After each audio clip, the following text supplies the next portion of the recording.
Ever wondered how a submarine can fire a torpedo deep underwater without flooding itself? Or why these silent giants glide faster beneath the waves than on the surface?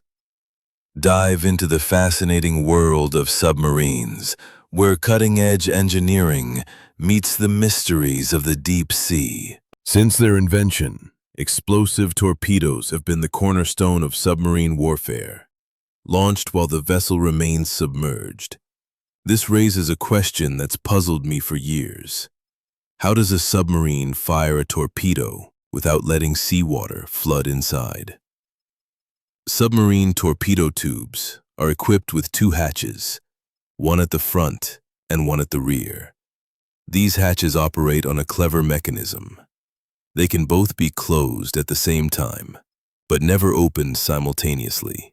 When the front hatch opens to fire a torpedo, the rear hatch stays locked shut. As the torpedo is launched, seawater enters the tube, but the closed rear hatch prevents it from flooding the submarine's interior. Once the launch is complete, the front hatch closes, and a special valve drains the seawater from the tube into an internal tank. This compensates for the weight lost from the torpedo, keeping the submarine balanced. After the tube is emptied, it's ready to be reloaded with another torpedo. It's an ingenious design. So, it's clear that submarines are built for action deep beneath the ocean's surface. But have you ever wondered why they move faster underwater than on the surface? If not, let's dive into the answer. The key lies in their teardrop-shaped design, which allows them to glide swiftly through the water when fully submerged. On the surface, however, they lose energy to the waves they create, which reduces engine efficiency.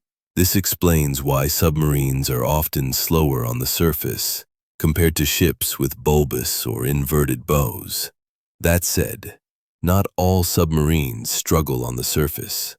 Older models, like those used in World War II or the world's first nuclear submarine, the USS Nautilus, SSN 571, had hulls designed with angled bows to minimize wave resistance, making them faster on the surface than underwater.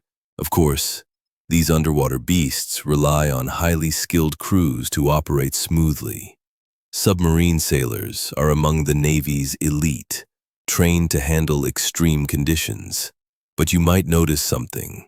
Women are rarely seen serving on submarines. Why is that? Our research shows that in the U.S. Navy, no female sailors are currently assigned to submarine crews due to the harsh living conditions and limited privacy.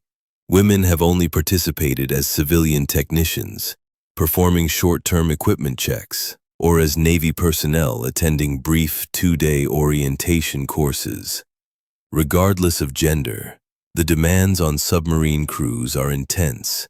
These sailors operate ocean predators, capable of diving deep and carrying devastating arsenals. A prime example is the Soviet Union's K-278 Komsomolets, a nuclear-powered submarine that set the world record for the deepest dive at 1,020 meters. Tragically, it was lost to a gas pipe rupture and now rests at the ocean's bottom. To evade anti-submarine detection, diving to significant depths is crucial, making depth capability a key factor in submarine design. Achieving this comes at a steep cost. Deep diving submarines require expensive alloy materials to withstand immense pressure, along with double hull designs that further drive up expenses. This cost likely explains why only one such submarine was ever built. The U.S. developed the Seawolf-class submarine, capable of diving beyond 600 meters. Equipped with cutting-edge technology, it's considered one of the most powerful nuclear attack submarines today. However, only 3 were built before production halted. The U.S. military realized that extreme diving depths offered limited tactical benefits, especially when each submarine cost a staggering $3 billion. A price even the well-funded U.S. Navy found hard to justify. Russia, too, built several submarines, but only two can reach depths close to 600 meters. Their strategic Bory-class nuclear submarines dive to about 450 meters, while the U.S. Ohio-class nuclear submarines are limited to around 240 meters. It's clear that nations have shifted away from prioritizing extreme diving depths. While deeper dives offer some advantages, the soaring costs don't always translate to proportional benefits. Today, stealth technology is effective enough for submarines to hide without diving excessively deep. Plus, nuclear submarines often need to launch missiles, and doing so from great depths is impractical, further reducing the importance of deep diving capabilities. Beyond diving depth, another topic that fascinates submarine enthusiasts is how long these vessels can stay submerged. Submarines are designed with enough crew and resources to carry out missions lasting months. However, both diesel and nuclear submarines must surface periodically, though for different reasons. Diesel submarines rely on combustion engines that require oxygen, so they must surface every few days, or more often, to take in fresh air and expel exhaust gases. This is made possible by a device called a snorkel, which allows the submarine to operate just below the surface while drawing oxygen from above. When surfaced, the diesel engines recharge the batteries that power the submarine underwater. Nuclear submarines, on the other hand, are powered by nuclear reactors, which generate enough energy to run electrical systems and life support equipment.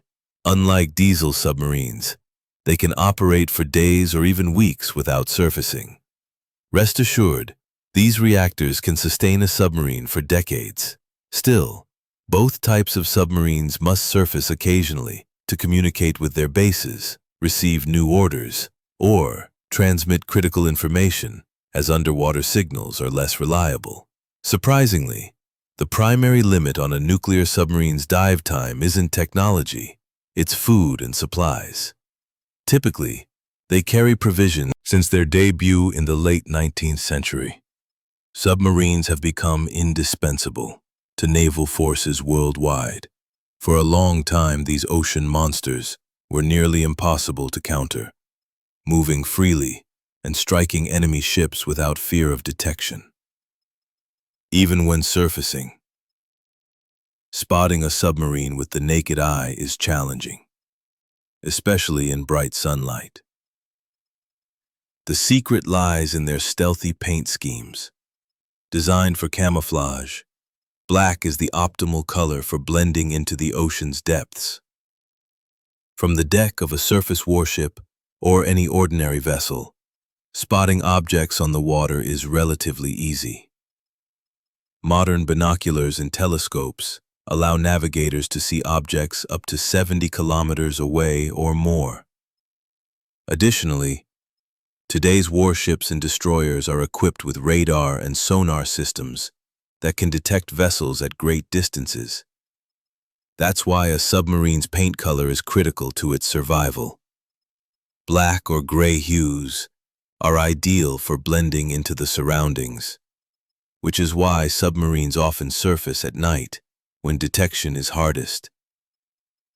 However, not all submarines are painted black or gray, though these are the most common colors.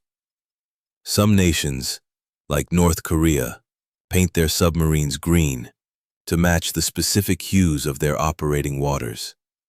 Countries like Iran and Israel also use green for submarines, operating in clear, shallow coastal waters, where it provides better camouflage. Submarines aren't just for military use. They're also employed in deep-sea exploration and search and rescue missions, where camouflage isn't a priority, allowing for a variety of colors.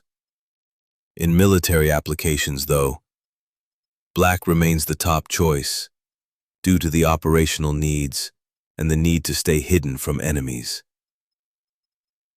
Camouflage is a critical requirement for a submarine's design.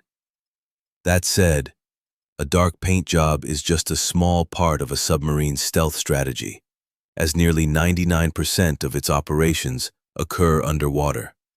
The real challenge is avoiding collisions with other submarines and staying undetected by enemies.